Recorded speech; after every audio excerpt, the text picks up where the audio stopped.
الحمد لله رب العالمين والعاقبة للمتقين نبينا محمد وعلى آله وصحبه أجمعين ومن تبعهم بإحسان إلى يوم الدين ما بعد. قال الله تبارك وتعالى في القرآن المجيد: أعوذ بالله السميع العليم من الشيطان الرجيم. يا أيها الناس اتقوا ربكم الذي خلقكم من نفس واحدة. محترم حاضرین، اللہ کے فضل کے بعد ہم نے آج پھر سے تراویح کی نماز کو ادا کیا، جس میں 5واں پارہ ہم نے مکمل کیا۔ کل کی تراویح میں سورۃ النساء کی ابتدا ہوئی تھی اور آج سورۃ النساء ختم ہوئی ہے۔ سورۃ النساء ہی سے کچھ باتیں، دو پہلو میں آپ کے سامنے لے کر بیٹھا ہوں۔ ایک تو یہ کہ یہ جو سورت نازل ہوئی غزوہ احد کے بعد نازل ہوئی۔ جنگ احد کے بعد ہوا یہ کہ صحابہ کرام رضوان اللہ علیہم اجمعین جب اس جنگ میں زیادہ تعداد میں شہید ہوئے تو بہت ساری عورتیں بیوہ ہو گئیں، بہت سارے بچے یتیم ہو گئے، لوگ بے سہارا ہو گئے۔ تو ایسی صورت میں ان عورتوں کی کفالت یا ان عورتوں کی ذمہ داری کے تحت اللہ تبارک و تعالیٰ نے اس صورت کی ابتدا ہی میں ایک سے زائد نکاح کرنے کے سلسلے میں حکم دیا اور یتیموں کی کفالت کے سلسلے میں جو ہے احکامات نازل کیے اور بہت ساری باتیں بتائی۔ گویا کہ اگر ہم دیکھیں تو یہ صورت شروع ہی سے یہ بات کہتی ہے کہ معاشرے کے جو غریب اور مسکین اور محتاج لوگ ہیں انہیں فکر کرنے کی ضرورت نہیں ہے، اللہ تبارک و تعالیٰ ان کا نگہبان ہے۔ اللہ تعالیٰ نے ان کے سلسلے میں معاشرے پر حقوق کو کس طریقے سے ان کے حقوق ادا کیے جائیں اس سلسلے میں اللہ نے انتظام کر دیا ہے۔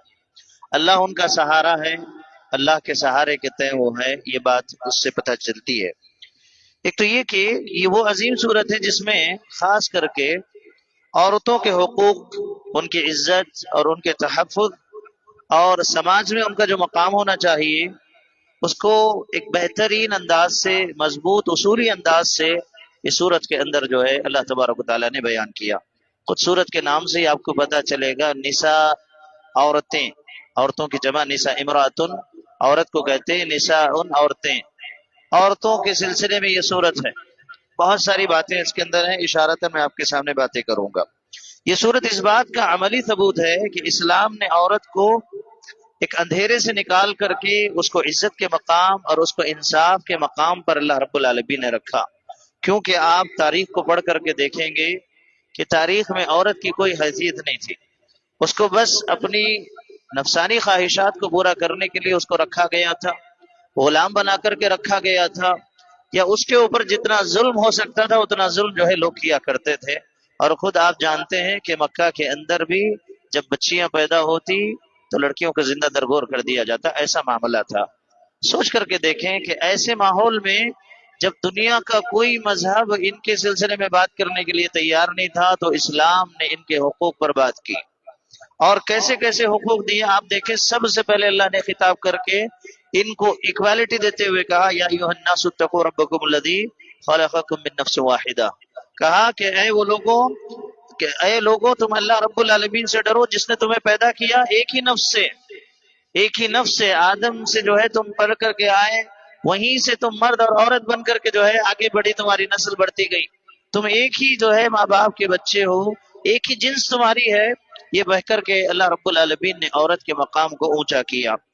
اور آپ دیکھیں گے ایک ہی نفس سے پیدا کیا، یہ اعلان اس تصور کو ختم کرتا ہے کہ عورت کم تر ہے یا اس کا مقام نیچا ہے۔ اسلام میں انسان کی قدر و قیمت جو اللہ نے لگائی وہ جنس کے اعتبار سے نہیں لگائی، تقوی کے اعتبار سے لگائی، تقوی اور اس کے ایمان کے اعتبار سے کہ جس کا جتنا تقوی بلند ہوگا وہ اتنا ہی بلند ہوگا، چاہے وہ عورت ہو چاہے وہ مرد ہو۔ اس معاملے میں جنس کا کوئی اعتبار اللہ رب العالمین کے پاس نہیں ہے۔ ابھی آپ نے جمعہ کے خطبے میں بھی سنا کہ جو چاہے مرد کہ عورت اگر وہ اچھی زندگی گزارتے ہیں فَلَنُحْيِيَنَّهُ حَيَاةً طَيِّبَةً، اللہ نے کہا کہ انہیں اللہ رب العالمین جو ہے اچھی زندگی نصیب کرے گا۔ یہ بات بھی ہمارے سامنے آئی۔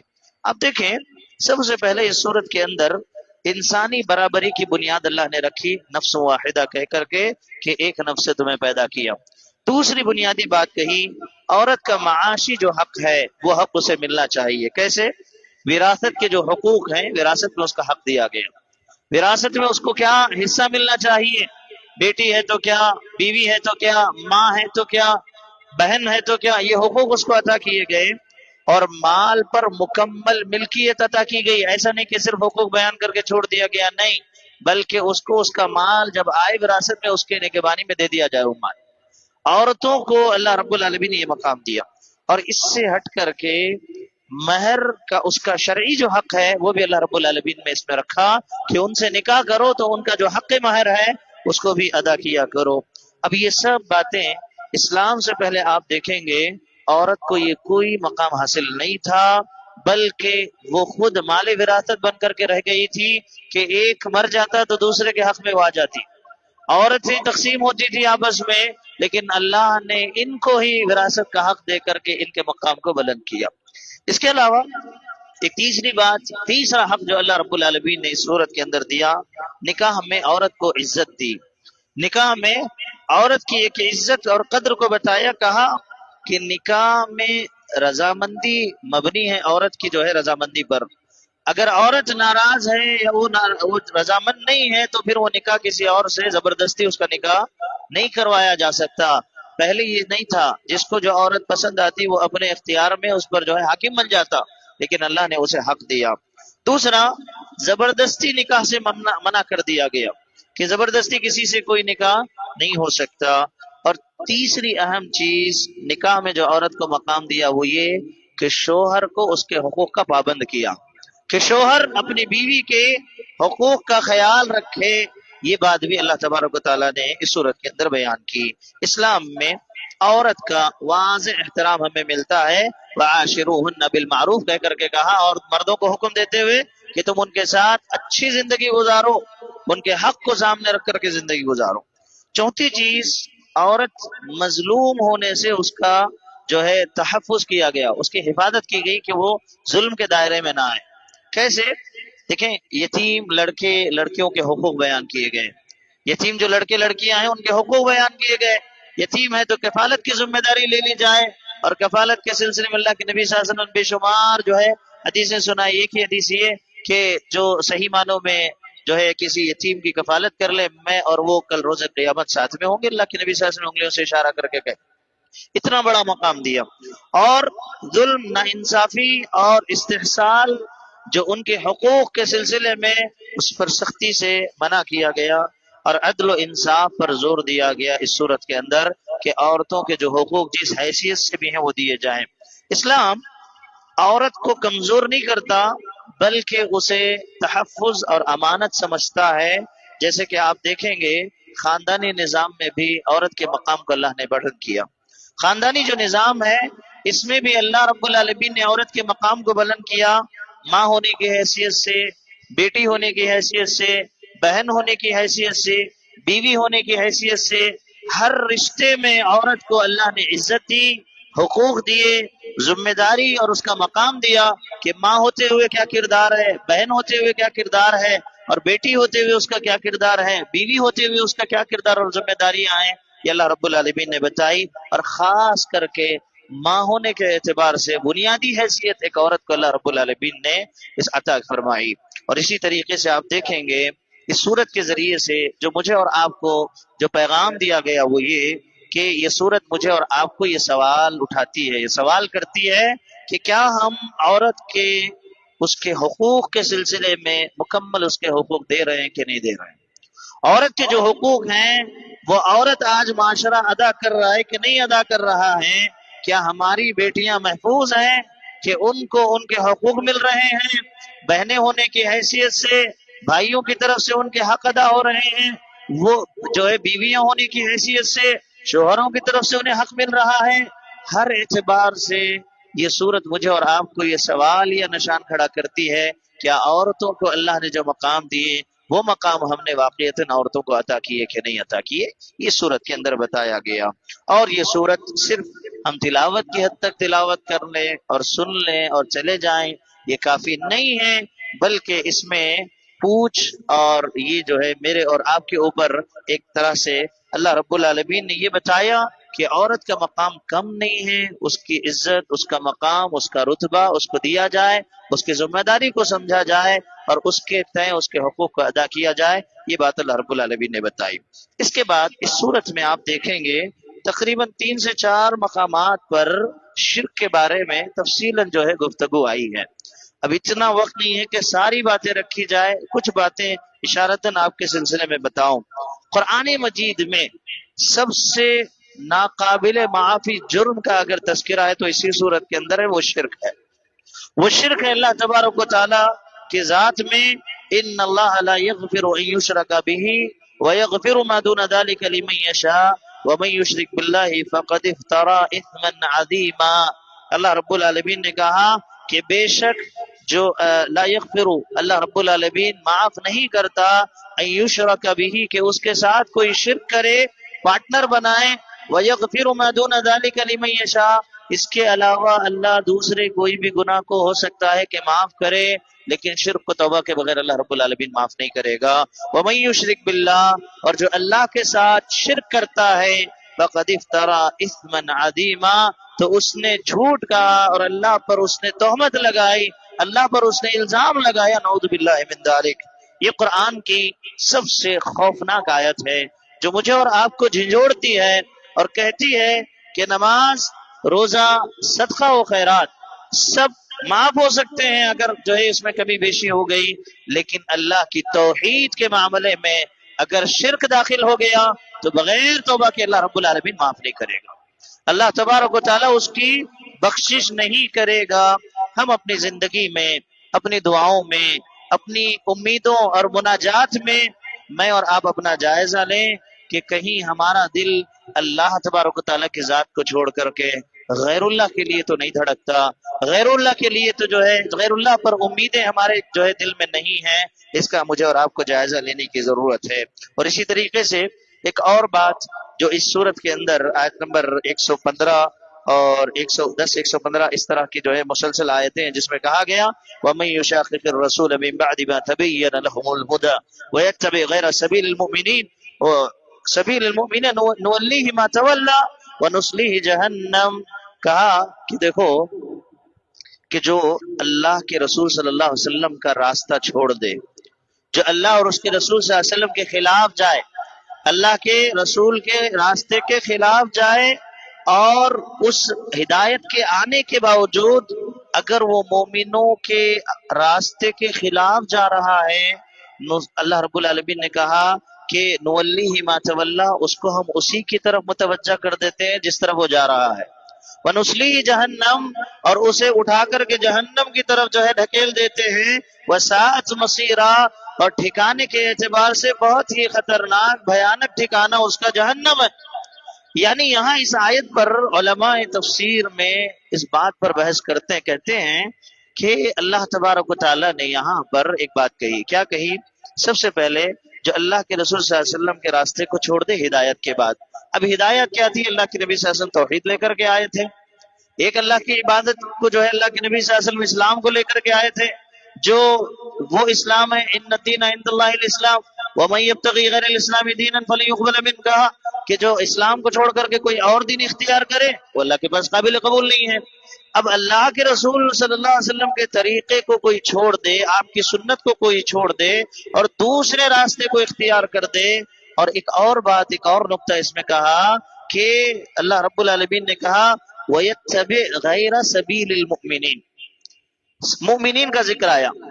اور دیکھیں اللہ رب العالمین اس آیت کریمہ میں خطاب کس سے کر رہا ہے؟ صحابہ کرام رضوان اللہ اجمعین سے خطاب کر رہا ہے. سب سے پہلے مخاطب وہی ہیں اور سب سے پہلے مومن بھی وہی ہیں. اس زمانے میں وہی سب سے پہلے مومن ہے اور اسی وقت انہی صحابہ کو یہ کہہ رہا ہے کہ وہ مومنین کا راستہ اگر چھوڑ کے دوسرا راستہ اختیار کر دے.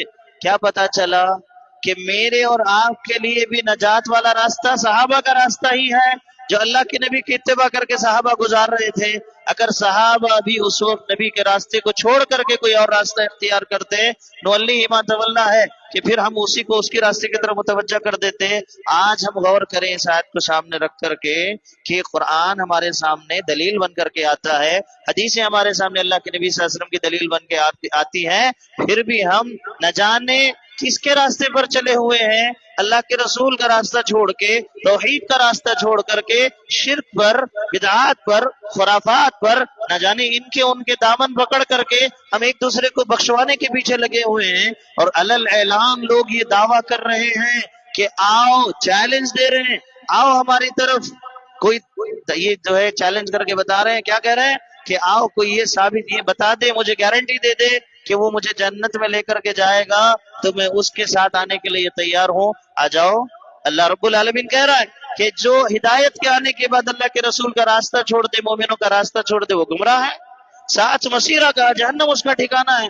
آپ کس بیس پر کس کے راستے پر بلا رہے؟ مومنوں کا راستہ چھوڑ کر کے۔ اور مفسرین نے ایک بات یہ بھی لکھی، اجماع امت جس بات پر ہے، امت کا جس بات پر اجماع ہے، اس راستے کو چھوڑ کر کوئی دوسرا راستہ اختیار کر لے، وہ گمراہ ہے۔ امت کا اس بات پر اتفاق ہے کہ اللہ کی ذات میں کوئی شریک نہیں، اگر کوئی چھوڑ کر کے شرک کر رہا ہے تو پھر وہ نولی ما تولی وساءت مصیرہ ہے۔ وہ صحابہ کے عمل کو، سنتوں کو چھوڑ کر کے، منہج سلف کو چھوڑ کر کے بدعات اور خرافات میں پڑا ہوا ہے، نولی ما تولی وساءت مصیرہ ہی ہے کہ وہ بھی جو ہے اسی راستے پر پڑا ہوا ہے۔ تو آج مجھے اور آپ کو یہ جائزہ لینے کی ضرورت ہے کہ ہم کس راستے پر ہیں، توحید پر، سنت کے راستے پر، اللہ کے نبی صلی اللہ علیہ وسلم کے بتائے ہوئے دین پر ہم ہیں، یا پھر بس ایسے ہی جو دعوے ہو رہے ہیں، بس دعووں کی بنیاد پر جو جدھر جا رہا ہے، جو جس کی طرف بلا رہا ہے اس کی طرف جا رہے ہیں۔ اس کی طرف مجھے اور آپ کو توجہ دینے کی ضرورت ہے۔ اس کے علاوہ اس کے بعد والی آیت میں اللہ رب العالمین نے پھر وہی بات دہرائی، کیا کہا؟ ان اللہ یغفر ان یشرک بہ ویغفر ما دون ذلک لمن یشاء ومن یشرک باللہ فقد ضل ضلالا بعیدا، اور تاکیداً کہا کہ جو اللہ کے ساتھ شرک کرے گا وہ کھلی گمراہی میں پڑا ہوا ہے۔ اللہ اکبر۔ پہلے بھی ڈرایا، اس کے بعد پھر جو ہے راستہ بتایا کہ راستہ نجات کا یہی ہے کہ اللہ کے رسول صلی اللہ علیہ وسلم جس طرف بلا رہے ہیں اور صحابہ جس راستے پر ہیں اور امت کا اجماع جس پر ہے اسی پر چلنا ہے۔ پھر اگر چھوڑ کر کے پھر شرک کی طرف آئے گا تو اللہ نے کہا کہ پھر وہ کھلی گمراہی میں، اب وہ گارنٹیڈ گمراہ ہو گیا۔ اللہ نے کہا ضلالا بعیدا، ذلا ضلالا بعیدا کہہ دیا۔ یہاں پر شرک صرف غلطی نہیں بتایا، بلکہ ایسا راستہ ہے جو انسان کو ہدایت سے دور کر دیتا ہے، یہ بتایا۔ قرآن مجید میں کئی ایک جگہ پر آپ دیکھیں گے مشرکوں کی جو مثال دی گئی نا، کہ جو شرک کرتا ہے اللہ کی ذات میں، اس کی مثال دی گئی کہ وہ چوپایوں سے بھی بدتر ہیں۔ چار پیر والے کون سے جانور ہیں؟ ان سے بھی بدتر ہے۔ اولئک کالانعام بل ہم اضل، وہ شر البریہ ہے، کہا سورۃ البینہ کے اندر کہ جو گندی قسم کا کیڑا ہوتا ہے اس سے بھی گندا ہے۔ کیوں؟ کھا رہا ہے اللہ کا، پی رہا ہے اللہ کا، دیا اللہ کا، سب کچھ کر رہا ہے، لیکن مان رہا کسی اور کی، مانگ رہا کسی اور سے، جھک رہا کسی اور کے سامنے، امیدیں کسی اور سے لگا کر کے بیٹھا ہوا ہے۔ تو بتائیے کہ اس سے گیا گزرا کون ہو سکتا ہے؟ اسی لیے اللہ نے اس کو سب سے خطرناک جرم قرار دیا، شرک کو۔ اور آج مجھے اور آپ کو جائزہ لینا ہے کہ ہم توحید پر ہیں کہ ہمارے بھی اندر کہیں نہ کہیں جو ہے شرک پنپ رہا ہے۔ خاص کر کے دیکھیں سورۃ النساء کے اندر شرک کی آیتیں لا کر کے یہ بات بھی بتانی ہے کہ اکثر ہوتا یہ ہے کہ عورتیں بہت جلد جو ہے توحید کو چھوڑ کر کے شرک کی طرف چلے جاتی ہیں۔ چھوٹے موٹے معاملات میں ان کے اندر عقیدے کی اتنی کمزوریاں ہوتی ہیں کہ وہ فوراً جو ہے کسی نہ کسی راستے سے پھسل کر کے شرک کی طرف چلے جاتی ہیں۔ تعویذ ہو گئے، گنڈے ہو گئے، فلاں ہو گئے، بابا ہو گئے، مرشد ہو گئے، فقیر ہو گئے، فلاں اس کے پیچھے لگ جاتے ہیں اور اپنے آپ کو تباہ، پورے خاندان کو تباہ، پورے سماج کو تباہ کرتے ہیں۔ اور آج بھی گواہ ہے، آپ کی آنکھیں بھی گواہ اس بات پر کہ مساجد میں عورتوں کو اکٹھا کرنے پر ہماری امت میں اختلاف ہے، اور درگاہوں پر اور قبروں پر اگر عورتیں اکٹھا ہوتی ہیں تو وہاں پر لوگوں کا اجتماع جمع ہوتا ہے، اس پر کوئی بات کرنے کے لیے تیار نہیں۔ اب بتائیے کہ جو اس امت کی مائیں ہیں، آگے نسلوں کی ضامن ہیں، ان کو لا کر کے شرک کے اڈوں پر لگا دیا گیا ہے، تو بتائیے آگے آنے والی نسلیں ہماری کہاں جا رہی ہیں، کہاں جائیں گی؟ اس کا اندازہ آپ خود لگا سکتے ہیں۔ اس کے بعد ایک اور بات بتائی